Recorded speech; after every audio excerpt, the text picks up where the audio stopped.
This is the story of the one. As head of maintenance at a concert hall, he knows the show must always go on. That's why he works behind the scenes, ensuring every light is working, the HVAC is humming, and his facility shines. With Grainger's supplies and solutions for every challenge he faces, plus 24/7 customer support, his venue never misses a beat. Call quickgrainger.com or just stop by. Grainger, for the ones who get it done. This is the story of the one. As a maintenance supervisor at a manufacturing facility, he knows keeping the line up and running is a top priority. That's why he chooses Grainger. Because when a drive belt gets damaged, Grainger makes it easy to find the exact specs for the replacement product he needs. And next day delivery helps ensure he'll have everything in place and running like clockwork. Call 1-800-GRAINGER, click Grainger.com, or just stop by. Grainger, for the ones who get it done. This is Sen Schrader Hill, founder of Elk Valley Paranormal down in southern Middle Tennessee. I'm a self-published author, so please go check my books out. There's 3 nonfiction. The first one is Whispers in the Dark, True Ghost Stories, and Eerie Tales. The second is They're Speaking, Are You Listening? My most compelling EVPs. The third is It's Not Goodbye, Signs from Beyond. And then there's one fiction, Web of Terror, a short story collection right along with my friend Mark Elliott Foltz. They're all available on Amazon in paperback and Kindle versions, so please go purchase them. Right now, I'm listening to Ghost in the Valley podcast. Come join me.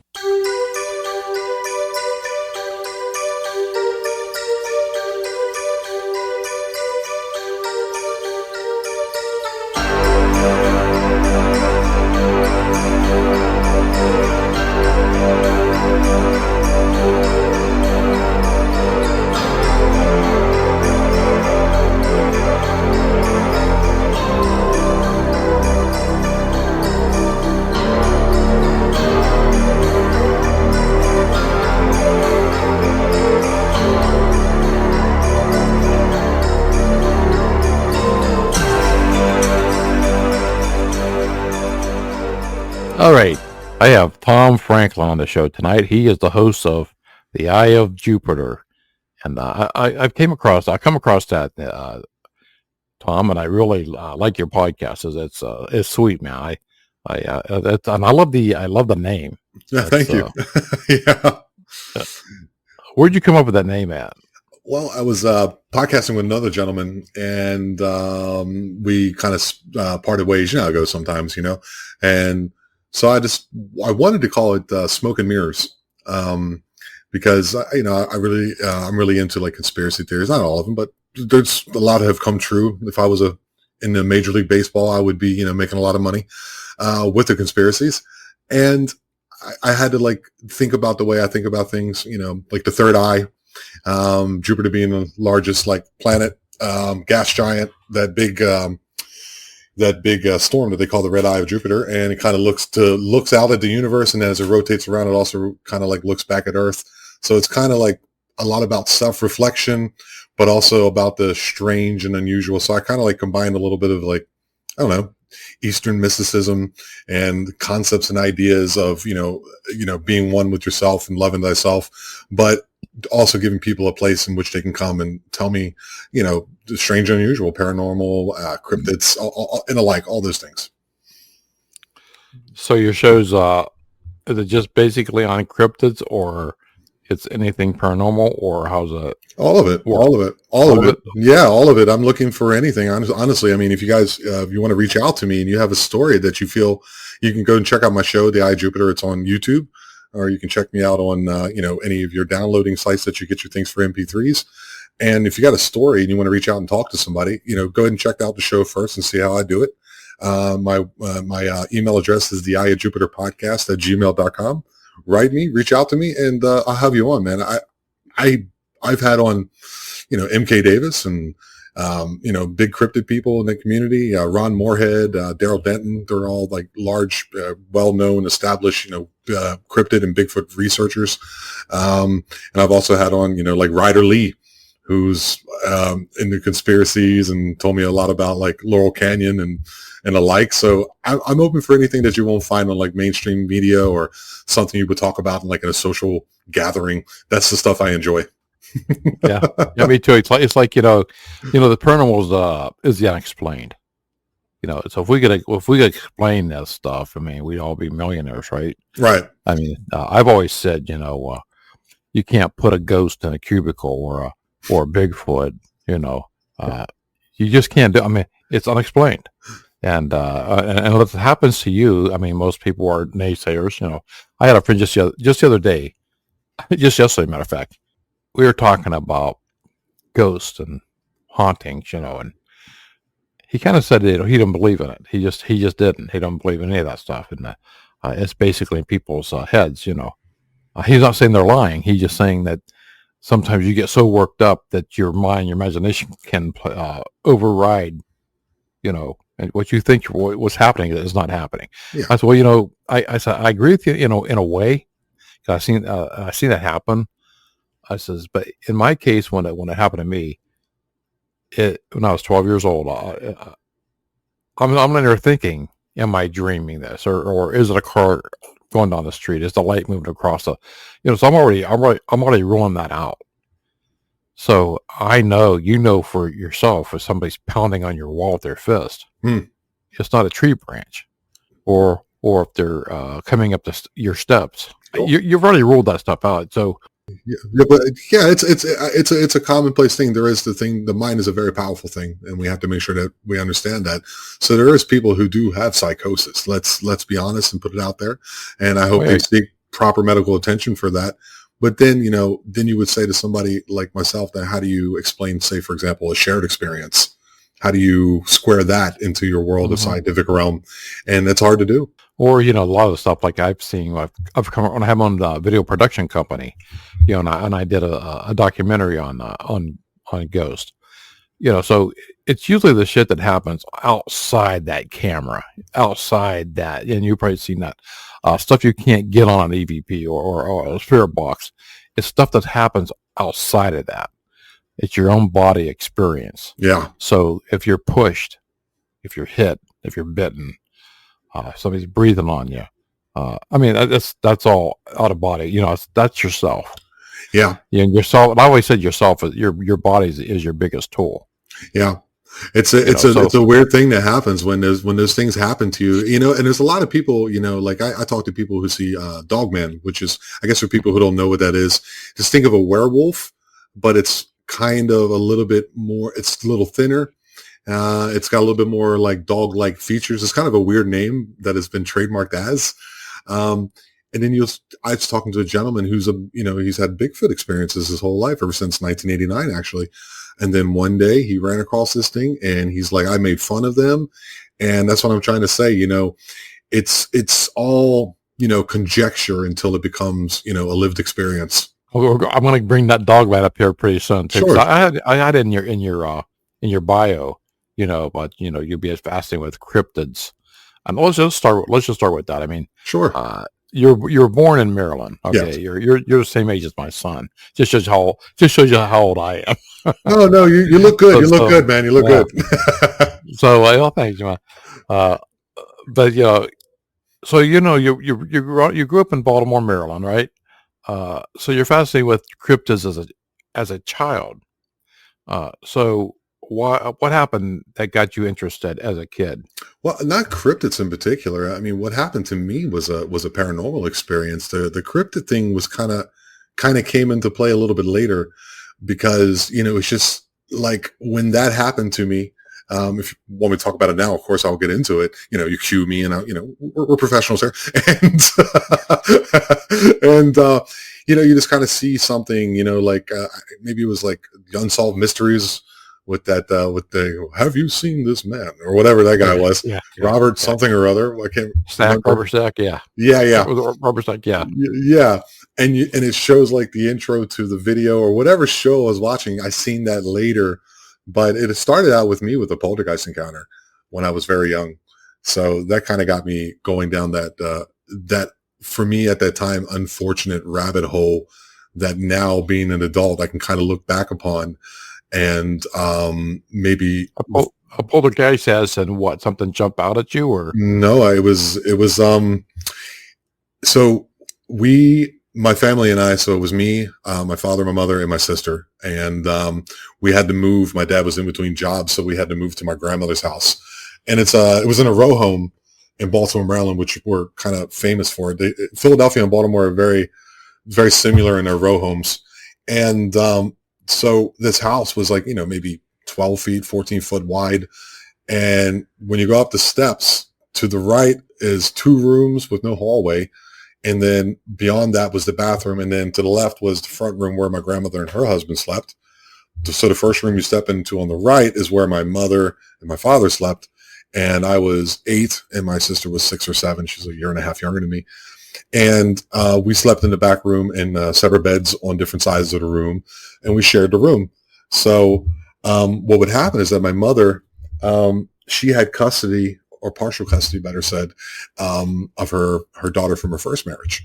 And she was born in 76. I was 8. That's 4 years, 4 and 8, 12, 13 years old, somewhere around that time, which is always interesting now, knowing what I know about that energy being carried through when something negative happens to a young woman, when they hit that adolescent area, that a lot of things can, like that projection, can happen and manifest itself as some type of physical thing.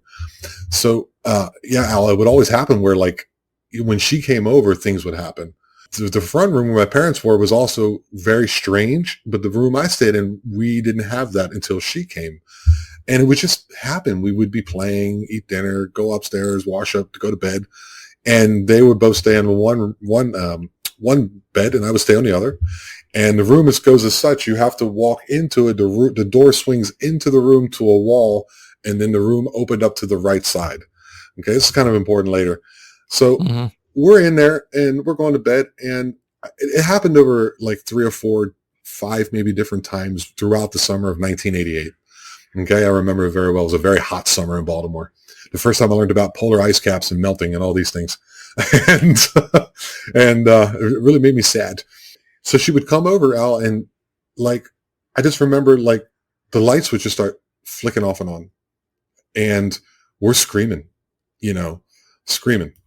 And my parents are downstairs and they're yelling, "What are you screaming about? Stop that, stop mucking around." And then my little sister, I was too afraid to even leave the bed, Al. And so my little sister was the brave one in this whole thing, not me.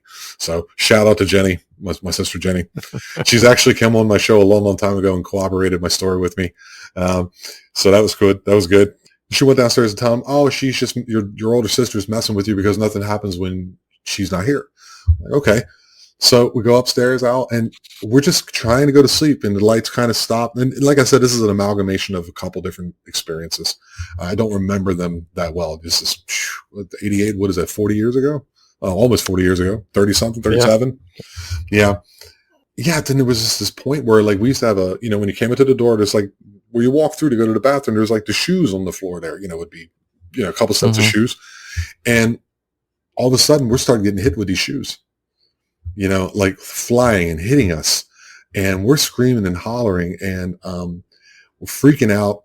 My little sister runs downstairs again, and I was able to get up for some reason. Oh, I know why I get up. And let me make sure I could do that. Okay. So, so I am in the bed, and there's a space between the bed and the wall, for mildew purposes, mold, how it is. Yes. And I swear I was laying there in the bed, and something came up. Something, I don't know what it was, but I felt like something put its hand on my chest. I jumped up, yelled something. This is after the shoes are being thrown, while the shoes are being thrown, and something touched me on my chest, and I jumped out of the bed, just screaming, "What happened? Something touched me." My little sister goes, "Hey, I'll go tell mom and dad again." They go downstairs. Of course, nothing happened. So I'm standing up in the room, right? So the more often I tell the story, the better I get at it. But I'm used to being on your end. Yeah. So I'm standing in the room, and as I was telling you, so the door swings into the room. So if you're looking in reverse, now it's the door's to my right, and the room opens up behind me to my left. Right? So I'm standing in the doorway, but away from where the door is. So maybe 3.5 foot away, however wide a door is. And as she comes up the steps, makes the right turn to walk towards us, I said, so what did they say? And then all of a sudden the door just boom, and just slammed in her face. And I was petrified, dude. It's the scariest thing that I've ever experienced in my life to this point. And I've been to war, Al. I'm a former U.S. Army soldier. I've been reservist. yeah, buddy. I was in Kosovo, so Oh yeah. I've seen some stuff, man. Mass graves, all that stuff, Hopefully the military one day will help me out, but they don't want to. Yeah. It's a long process, man. And so she opens the door, Al, and she looks at me and says, "Did you slam the door in my face?" And I go, no, I'm frozen. So there's that fight or flight, but there's also frozen, ladies and gentlemen. It's very important to remember. Scared straight, in other ways of saying it. She basically just turned me around like I was Weekend at Bernie's because I was frozen.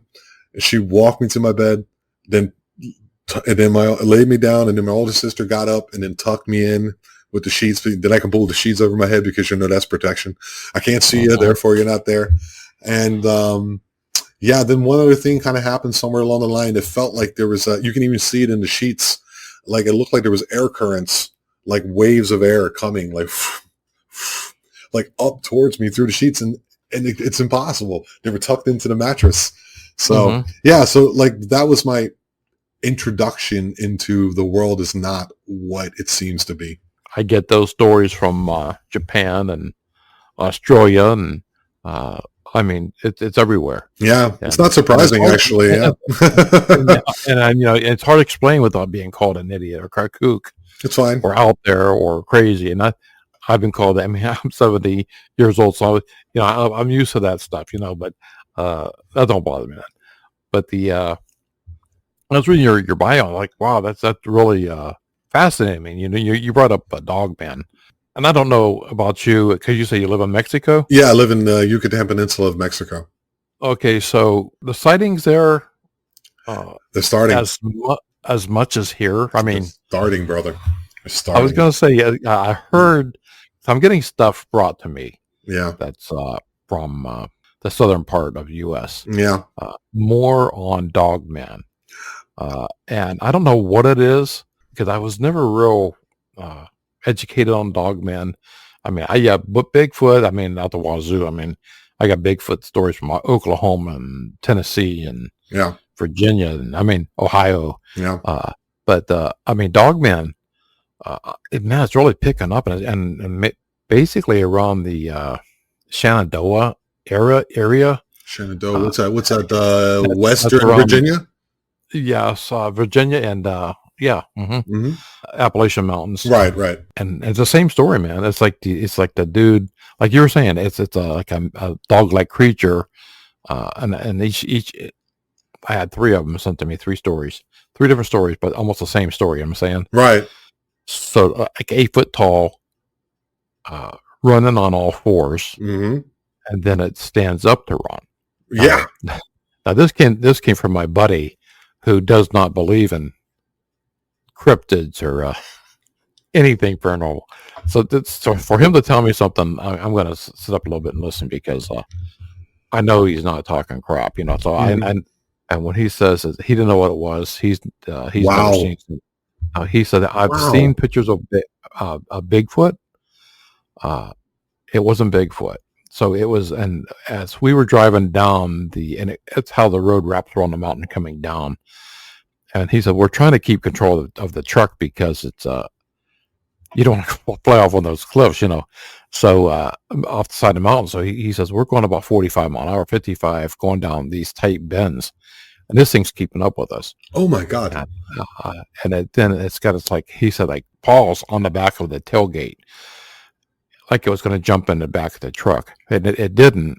But then it started running. I mean, it was running on both legs. Oh, my God. And then right when they lost control of the truck, the thing went back into the woods. And I've had the same story brought to me like 2 other times from different people. And then I've heard I think, I don't know if it was on your show or another show where somebody said they shot Dogman or they shot. That was my show. That was your show. Yeah. So, and I'm thinking, wow, there we go again. Yeah, this thing. So this guy he's seen Bigfoot since like '89, right? So he's like, for him, Bigfoot is like, hey, he's got 3 that he knows of. He gifts them and everything. And he used to make fun of people who have seen or talked about or believed in Dogman. So he visits this fishing hole that he goes to. This is in southern Jersey, right? And so out near Pine Barrens. So he goes night fishing this time because he's trying to catch the ingoing tide, the still tide, and the outgoing tide, to get some stripers or rockfish or whatever, depending where you're from. We say rockfish. And so there always seem to be near cemeteries. That's an interesting thing. If you listen to any stories from the LBL, if you talk to if you listen to the story on the Confessionals podcast of what is his name, Martin Groves, and you listen to that and that chilling encounter, it's always around cemeteries. So this gentleman's out there, right? He sees this thing. He shines. He's got this beefed up camouflage truck. He's he's one of those kind of guys and one of the good old boys. He's a good dude, good guy. Yeah. Cool gentleman, right? And he's just he turns the corner and it's right there on the corner of the cemetery next to the road. And he originally thought it was a grizzly bear because of how big it was. He said this thing looked like a 4x8 sheet of plywood. And I go, really? He goes, yeah. And then it turned and looked at him, and then it ran up in the woods. So he goes back there after some coaxing from another gentleman that I know, Mr. Darrell Denton. Great guy. They call him the Bigfoot Man or something. I don't know. He's got a new moniker now. So he's like, oh yeah, I'll go out there. He heard a howl one night. And then one time he had his wife go out with him. And this is all on the show, guys. You can go check it out. Darrell talks about it and then actually had the gentleman on. He said, I'll go out there with my wife. She's like, let's just see. We'll sit in the truck. We'll be safe. I go, okay. So they had it where the driver's side was on a field side and the passenger side was next to the woods. So they switched somehow that he was on the passenger or the other way around, something like that. She didn't want to be on the woods side. And they're sitting there for a couple hours drinking coffee, have a cigarette, talking, looking. And she goes, hey, I got to go relieve myself. So she steps out of the vehicle. He goes, there's nothing going on. Everything's fine. I don't see anything. He's in there doing whatever, texting the phone or whatever while she's in the bathroom or going to the bathroom. And she starts screaming, right? The dude jumps out of a truck, grabs his 44 and jumps around and sees this thing dragging her down the road. All right.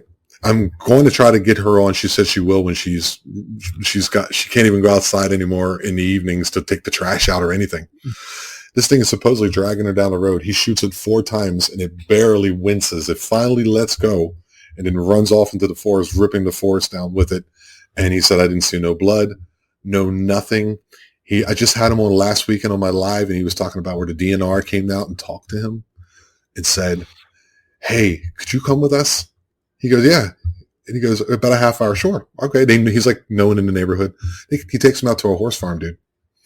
And there's a horse that's ripped from soup to nuts, just completely ripped all the way through, dead on the ground.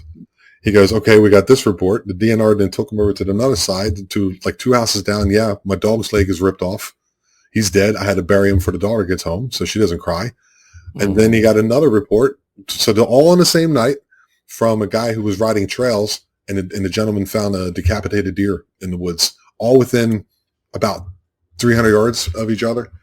And he's like, I don't know what to do. So it's when you hear these accounts, man, it's fascinating and it's very scary indeed. Well, yeah, 44 is nothing to play with either. I mean, no, it's Dirty Harry, isn't it? Nice size. That's Clint Eastwood. Right, I got a 38. And my wife's got. I got a 38. My wife's got a 9. So I do know that I want to get a 50 cal. I shoot better at the bigger gun. But you're bringing up about the guy shot that 4 times at that with a 44, and So so my question is, you think I had this question brought to me on a past guest. I'm the one interviewing him, but he shot a couple of questions back at me that I kind of left me like I didn't know how to answer. I didn't know how to answer the question.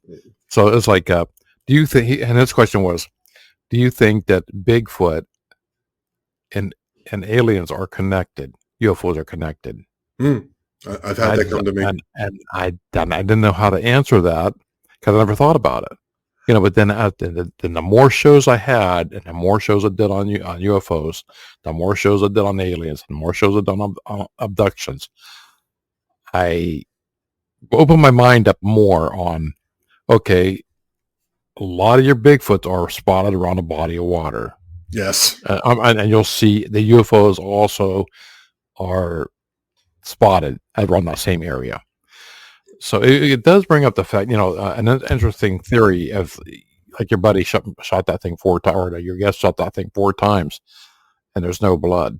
And I've also had that story brought to me from a Canadian story on shooting Bigfoot, and it never phased them. And so could it be alien? Because we don't know. I mean, it's so like I said, it's you can't explain it. It's so anyway, they never found a body of Bigfoot.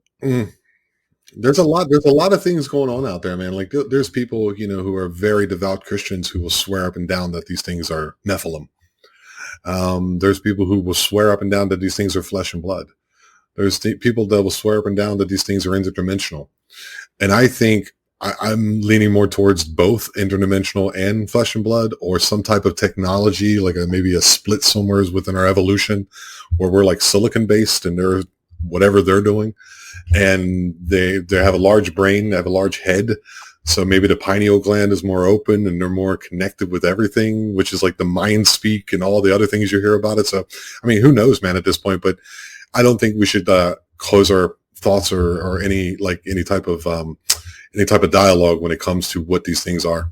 I'll have to sing this story I came across about a year ago. Is a little boy was we come upon these 411 cases. These 411. Mm-hmm. Yeah, 411. So and it's a little boy. Little boy was lost, and they found him 2 miles away, up higher in the mountain. 5 minutes later. So when they asked the boy, how do you get from point A to point B in 5 minutes? And so you couldn't. There's no way in hell you're going to get there even. Right, even if you're like the Roadrunner or something. And his thing was, it was like a Bigfoot. Like a Bigfoot was with him.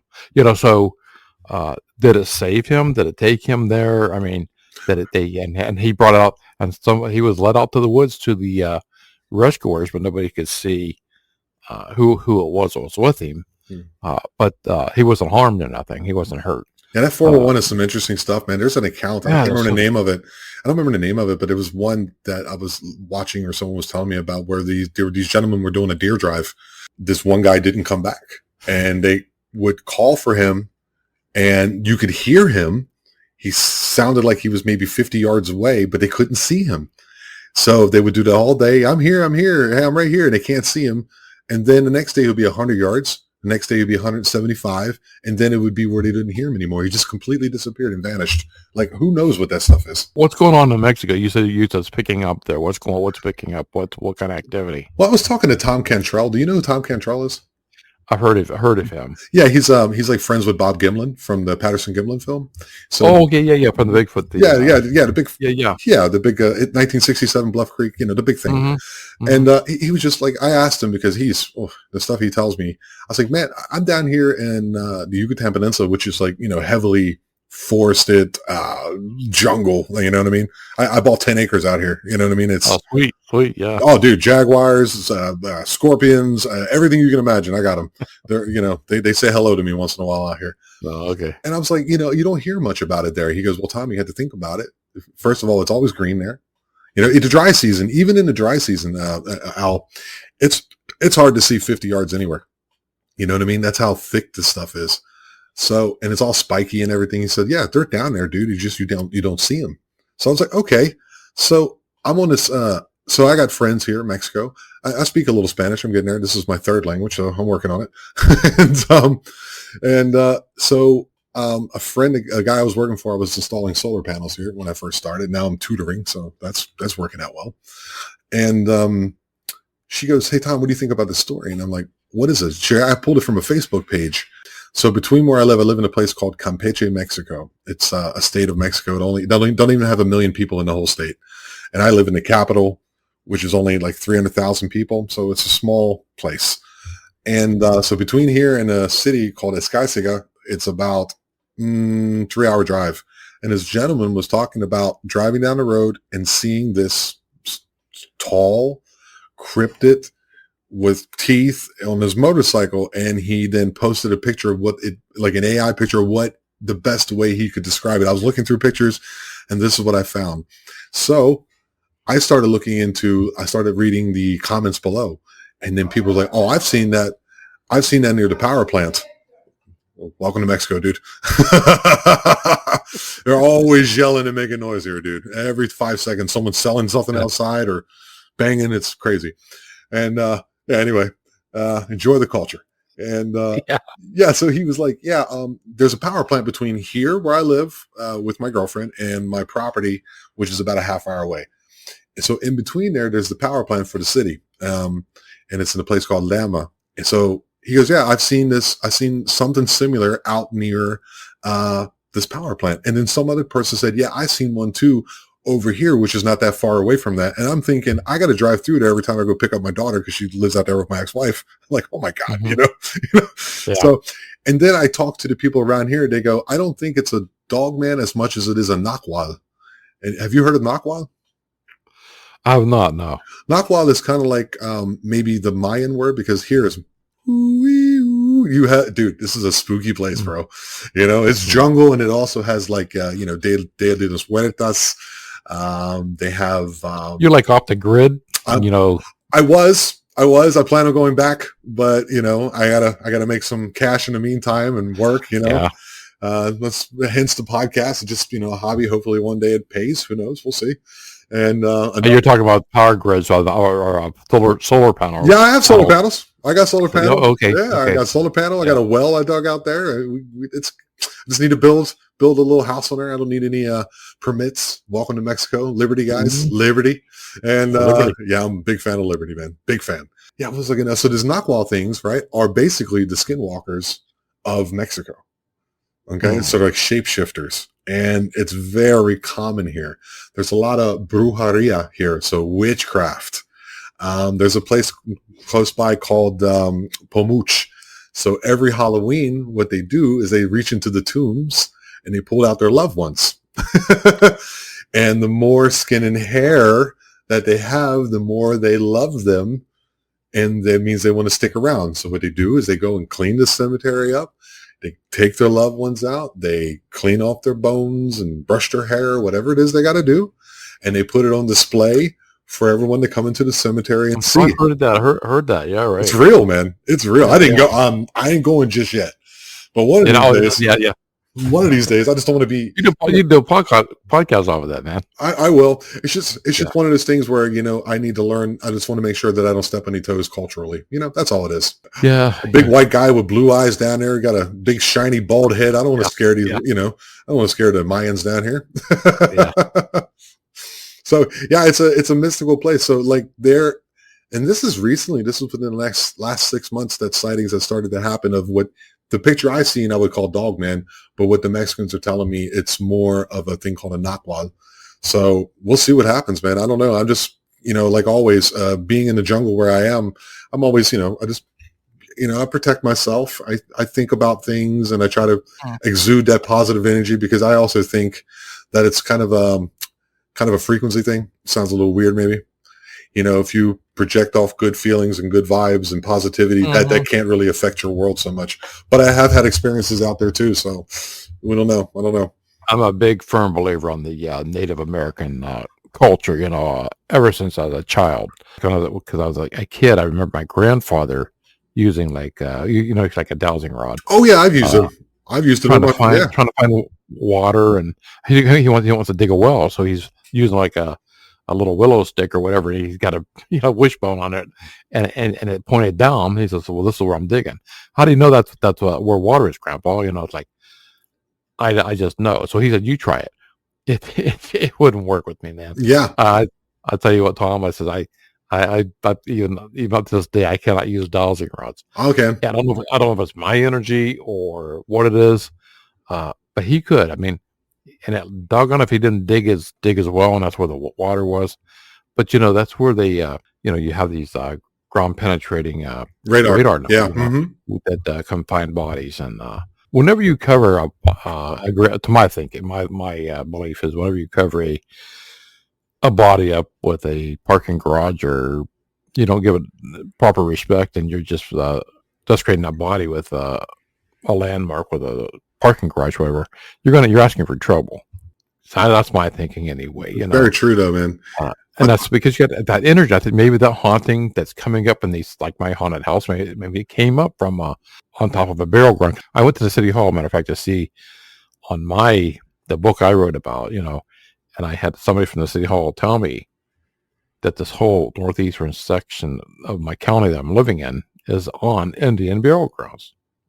So wouldn't it make sense that why all these people that are around me also are talking about how their house is on it? Yeah, that's an interesting story about like where things are buried and where things happen. I'll give you one from here. It's very interesting. So there's a thing here called a luxus. Okay, that's ALLUXES. That's the plural version of it.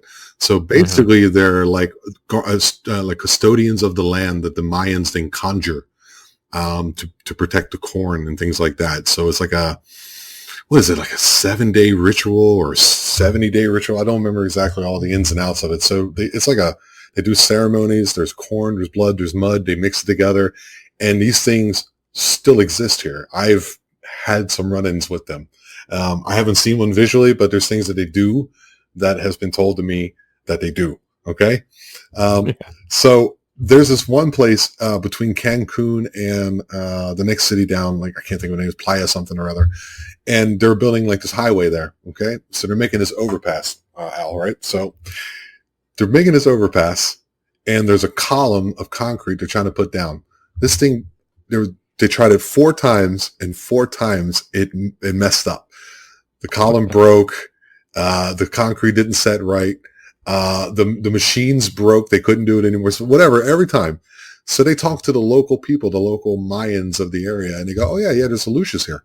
And they're like, what are you talking about? Yeah. So they had to make a shrine under the underpass that was there. They built it. It worked. 2 years later, a couple years later, however many years later, not that long, maybe 10 at the most, they take the shrine back down. The bridge breaks again. This is for real, man. This is some real stuff, dude. And they also did all this cutting. They put you maybe don't notice, but they did this thing called Train Maya here. So they're trying to connect all the Yucatan Peninsula with the train network.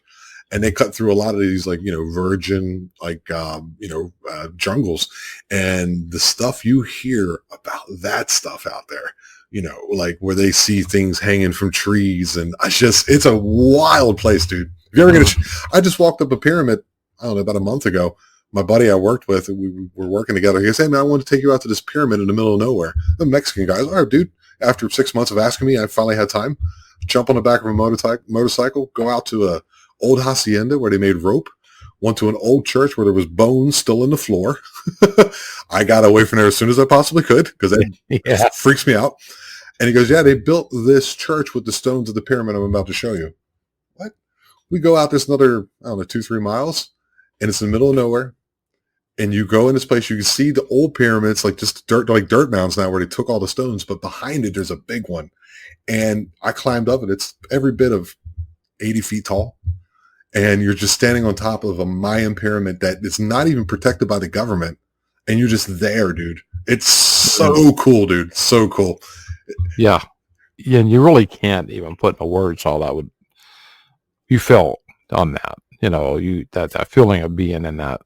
It's energetic. Like when people have paranormal experiences, they'll walk into a house and they'll feel this like soup and they'll feel this, but if you go to a place like when you go to a pyramid, it seems like it's very energetic. It's a different feel to it. It's very interesting. I heard people said that when they go to the pyramids, the feeling they had staying at the base of the pyramid. And you mean the ones in Giza or what? In Egypt. In Egypt, yeah. I haven't been there. I've never seen it, so just how they make this. Yeah. How did they make this? Who knows, man? I enjoy the mystery, man. Isn't like deep down inside, podcaster to podcaster, my friend, isn't that what you enjoy? Like the meeting of someone, like yourself, me and you never talked before the show, like talked. And Correct. And right. And then you kind of pick someone's brain and you kind of see how they go. Like, I'm going into your rhythm of your show. You have your own rhythm. So I play to it. But at the same time, that fascination is what people are drawn to when they listen to your show, because people want to say, well, the map's been drawn and there's no more mystery in the world, man. The world is magic, dude. Even language itself is magic, bro. Like, it's symbols, sounds, and understanding all at the same time. It's incredible. Yeah, it is. It's like you're talking about, never meeting you, and like Senstrator Hill, we ever had brought her up earlier before the show. Yeah. And I've had so many people like her that I've come across, and I've talked to them, had her on a few times, and it's like her, or like she was like a long lost childhood friend. You know what I'm saying? Yeah. Like I've always known her. And same with Eric Freeman Sims, and and I'm going to a Paracon here in October, and almost probably half the people there have been on my show that I didn't even know. We all know each other, all connected. Right. You know what I'm saying? Yeah. So it is wild that you don't have to believe in this or this or this. Because the paranormal is a connection dot between everything, because it's the unexplained, just like the haunted doll, like Annabelle or Robert the doll. I have to, if I can send you a picture, I had one I held last year at a Paracon in Virginia. Good luck to you. And I ain't touching any of those things. My wife says, "Don't touch them." Well, she's a wise lady, wise woman. My wife does not go with me to Paracon. She doesn't like anything at the paranormal, right? So she went with me on this one, and the lady was at the tent next to us. She's, "Oh, you guys, you got to hold my haunted doll. You have to hold my doll." I tell you what, Tom, it's like a baby doll, but it felt like I was holding a baby. Ugh. It was the weight of a baby. Ugh, that just gave me cold chills, dude. the warmth of the baby has one blind eye. I'll have to send you the picture. And it was like I had to give it back to her because it felt like a baby. I was like, I never had that. I was like, forget that. Yeah, man. Someone says, "Hey, I'll go to a haunted location." I've been through it with the poltergeist. So like now, knowing what I know, and there's people I trust, I would go with somebody I trusted through the show. But like to go, "Hey, you want to hold Annabelle?" No, I'm good. I'm good, dude. No, I'm fine. They could stay over there. No, thank you. Yeah. And I came across on part of your bio. You said you came to face to face with the Hat Man. How that? What was that? Yeah, I was in Germany, man. I'm a fluent German speaker. I was stationed over there. Met my wife over there at the time, and then we moved back after a stint in Fort Riley, and I also went to NTC during 9/11 and all that. So that was weird. And she said, "Well, we can both get jobs if we move to Germany." And I always liked Germany. It was a really, really nice place to live. I don't know about it anymore, but it used to be an awesome place. And yeah, it's changed a lot, man. So we're there, and I'm a rock and roll guy, metal guy. I've always have been, always will be. It's just in my blood. So I'm not a singer so much as a screamer, and a guitar player. And so we had this band. And we used to practice in this building called the Power Tower, and it's on the Friesenheimer Insel. So Friesenheimer is the name of it. Insel is island. And so it's an old industrial area. And these buildings, some of them are pre-World War II, and some of them are like just after the World War. So very old, and this building was very old and dilapidated. So we, on the third floor, we were recording like a quick live album before my guitarist had to go to BSF in Jersey for a while before he came back to the one in that area. I lived in Mannheim, Germany, for people looking on the map. So anyhow, we're there, we're recording, and we're taking a break. So I'm sitting on this couch that kind of faces the door at an angle, and the hallway lights are out, but the door is open. So it gives like this, not a square view, but like a rhombus shape kind of on the light in the hallway, and it's all pitch black. And I hear, we're just talking bullshit and whatever. And I hear like the door open, in the hallway to get to where we are. So you go down this hallway and it has a couple doors, like fire doors, and it has motion sensor lights, and that's how they save money there. Then you make a right turn, and then right there to the right again is my room. And then if you follow that right turn going straight without going in the room, there's a fire escape, but an indoor back, basically a back stairwell for fire. And so I'm in the room, we're talking, eating a burger, what the hell we're doing. And I hear, one of the doors open. And I go, okay, maybe there's some other practice rooms in there too. I didn't think anything of it. There's people who do mixing and mastering, recording, bands.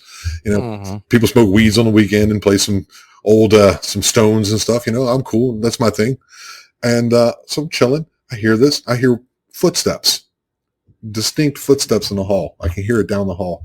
And we're just talking, but I hear this, And I don't know what told me. I looked up. So this happened like maybe 2 or 3 minutes. And then I don't hear the footsteps for another 2 minutes. So something tells me as we're talking, chewing the rag there, I look up in that door frame, and this shadow, very distinct shadow with the top of it is and it had a hat. Okay. Now, and it looked like someone would have put like a cardboard cutout of something completely black. It was blacker than the hallway itself, like the shadows on the wall.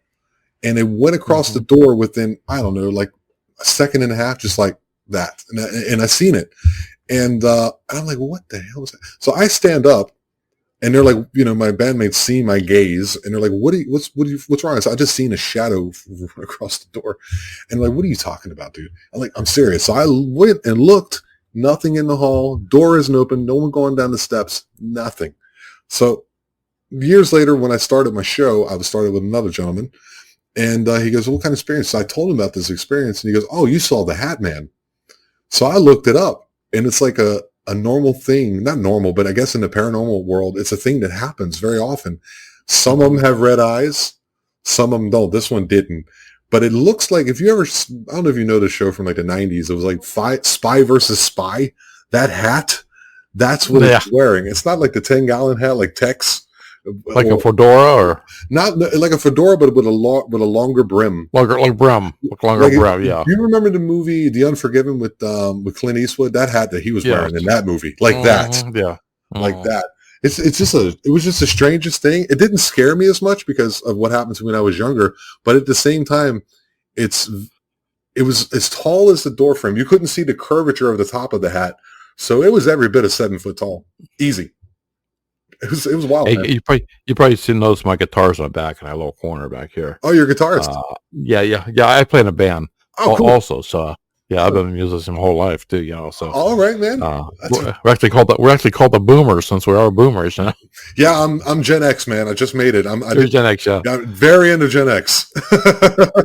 Yeah, I've been playing my whole life. Yeah, I don't know how I enjoy Leonard Skinner and I enjoy Led Zeppelin, but I'm like, all my music is like 90s stuff, like Pantera and Machine Head and Sepultura. So all my stuff is like drop A, baritone guitar, 6 strings, just metal, just heavy. Yeah. Oh yeah, I definitely scared my dad with my music. That's for sure. I enjoy some goth music. I'll definitely like Typo Negative is great. If you've ever listened to them, they're really cool with the keyboard and pianos, and it's a lot of mids in their guitars, and it's really weird, but it's kind of vampire-ish and stuff. But yeah, I like more of that. Now I'm into like doom metal, like very slow, like Sleep, stuff that's very, like that. Just I don't know. Like the older I get, it's like I don't want to be so fast. Well, you know what I mean? I'm listening to like Megadeth or something. I try to support. I try to support all types of music because I grew up with them in a music fan. My dad was a bluegrass. Oh, that's great. So growing up with that type of music, bluegrass and country, the old country. Yeah. So I grew up with that, and then I got the Beatles. I like the British rock and the old '60s and Pink Floyd and Zeppelin. I go up to that era. My sister was in the Motown. My mom was into the old gospel and Motown too. So we had a big variety of music in the house. Yeah, me too, man. So I can put on anything I listen to it. Yeah. So I had a real quick. I had a goth friend on the show, and he sent me a video, man. I thought it was pretty interesting. Interesting. Even though the music was kind of wild, their band played in the mosh pit, like at the theater where they put on live plays. And around, but instead of playing the music for the soundtrack, the band was playing the music down below in the pit, like. Okay. So like it was, that was a band playing live right there, and while the play is going on. I thought that was, and that was, and they had a 2-year gig, man, in New York by Times Square, somewhere up in that area. Mm-hmm. And as you have nightclubs everywhere, but this one place had them for 2 years. And he said it was a steady gig, man, for like, and it paid good. Cool. And it was sold out, but every day, because you have all these tourists that come in that everybody likes all types of music. You only do covers, or do you write any original pieces? We have some originals. We have a couple CDs out that we wrote, originals, and we do covers. Right now, we're doing all covers. Yeah, but we do have original music out that I've had some people on the show that were a couple of years ago. I did matter of fact, my latest episodes on my podcast now is on the Berkshire's UFO, and the director from that show from the Netflix was on my show, so I sent him some music for what if he want to use for some films he's working on, so you got to put your stuff out there. A lot of times they can only use 10, 15, 20 seconds of your song, Yeah. But you got to keep going, man. No one's going to use my stuff, man. Ain't no one going to use my stuff. But you can't sit idle. I'm not really worried about it. Like I haven't been able to indulge. I haven't been able to afford an electric guitar. I've been playing acoustic a little bit here and there. Which is, it's fine if you're, but I like that. I like to feel my pants like move to the side when I hit my 100-watt amp with my 412 Celestian speakers and make people, question their existence. I'm a comedian too, man. So, doing those kind of things, being a front man and being a podcaster and a comedian and stuff kind of lends itself to what I do. So. It always seems like people, a lot of times I run into a lot of podcasters have a music background, or some type of entertainment background, some type of artistic thing that they do. Right. Yeah. I've always been a firm believer. It's better to fail if you're trying. At least you're trying, than to fail and you never tried at all. Yeah. So at least you tried. Yeah. At least you're doing something. You're not sitting idle. Can you imagine how many people out there just quit because like on say American Idol, I hear so many times a person on there saying my career's done, I'm shy. No, man, I mean, I have so many talented people I know that play these open mic nights around even my area that are so freaking talented that it'd blow your socks off, knowing they just don't want to take that extra step. Yeah, I don't know, man. They're so talented. Conspiracy makes me think otherwise, man. It's really funny how all singers nowadays are beautiful. Isn't that funny? Yeah. I like the old ugly guys. Give me, Robert Plant wasn't the best looking gentleman. Tiny Tim. Bob Dylan. Oh, Bob Dylan. Oh my God. Or what about Lemmy from Motorhead? Good Lord. How would they fare on American Idol? Not very well, man. Not very well. But that's the thing. That's the thing. That's a talent. That's where it's something different. That like Motorhead or they just say Tiny Tim. That was just weird references that come to my mind. Right. Yeah. Right. I think if you're playing music to be famous, I don't think you're doing it for the right reasons. I think you should play music because you enjoy it. But if you happen to get famous, don't mean, because what happens, at the beginning of any type of artistic endeavor, it's all about the thing that you do because you enjoy it, right? And fingers crossed, right? And then what happens is that if you start to gain traction, then it becomes more about the personality and things like that. And that's why, the bands that come out, their first record was great. And then after that, they kind of fall off. But then the really great bands like, the Beatles and, not Stones so much, I'm a big Stones fan, but the Beatles and Zeppelin, for example, all those albums are incredible, And I know it, man. I'm a different generation. And when I was young, I didn't, my mom would listen to John Cougar Mellencamp. And dude. And my dad would listen to my favorite country singer is Merle Haggard. Oh yeah. I love Merle Haggard. I grew up with Merle Haggard and George Jones, Hank Williams Sr. Hank Williams Sr. Right. I grew up with them. My dad played with Lester Flatt and Earl Scruggs. So wow, that was back in the day. So he was a hell of a guitar player, and it just blows my socks off to hear some of these people just play. What obscure reference band do you think I should check out for someone who's a musician like myself? Do you think I would enjoy? Who I think you would enjoy? Yeah, I mean, we don't know each other well, but to be something that would be personal to you that other people may not know, because I love to pick up new music too. Well, what just Judas Priest. Oh yeah, dude! I started getting back into them again. He is still killing it. Rob Halford is still, his voice is still incredible. People don't think about some of these bands that are out there, that still have it, but they still have it. Well, they're like ourselves. I mean, I find ourselves to be a little bit slower now because we're older, but we still have fun playing. We have a jam practice. I shouldn't say jam practice. We rehearse tomorrow because we got a gig coming up next week. Mm-hmm. But when we just got back into it after 20 years, I was taking care of my dad with Alzheimer's for the last couple of years. Right. So I kind of stepped away from it, and I'm back into it again. But I'm enjoying it, man. I like wife says, tomorrow, you gonna ever quit this? Or I said, not yet. No. And tomorrow I'm going to a Black Sabbath tribute band. Because Ozzy just passed, the great Ozzy. Ozzy, oh yeah. Yeah. So, my girlfriend, she's a big fan of Ozzy. So she's more like when he was a solo act, Crazy Train, Mr. Crowley, all this. And I'm a big Sabbath fan. You know what I mean? Give me NIB, Into the Void. Right. That's my stuff. Yeah. Proto Doom metal, that's my stuff. And tomorrow she was like, hey, let's go to this thing. So tonight, I had these 2 shows. And then I'm going to go do some stand-up, so I'm looking forward to that. And then tomorrow I'm going to go see a Black Sabbath tribute band. So I'm having fun, man. I'm living life. Stand-up comedian? Yeah. Yeah, I've done comedy in 3 different languages, man.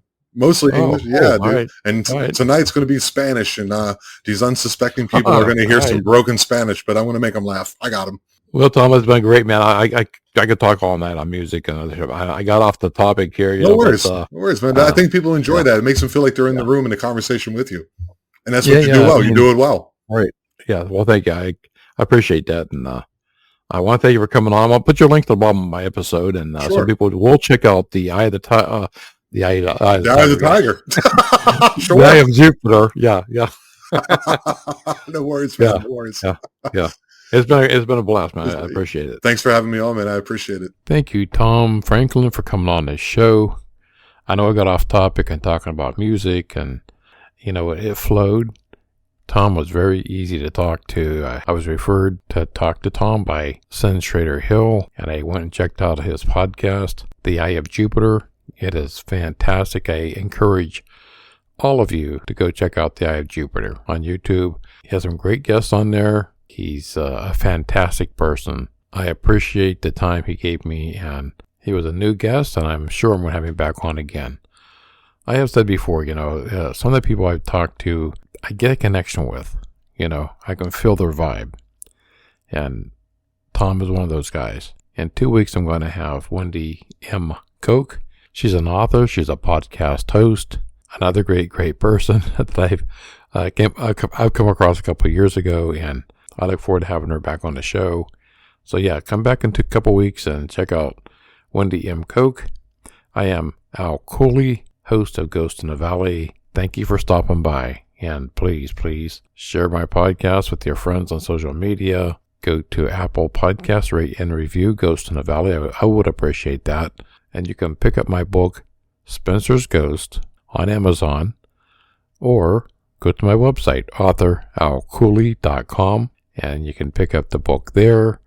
You can listen to all the back episodes of Ghost in the Valley. And you can fill out the comment section and come on the show. Share your story. Alrighty, thank you very much.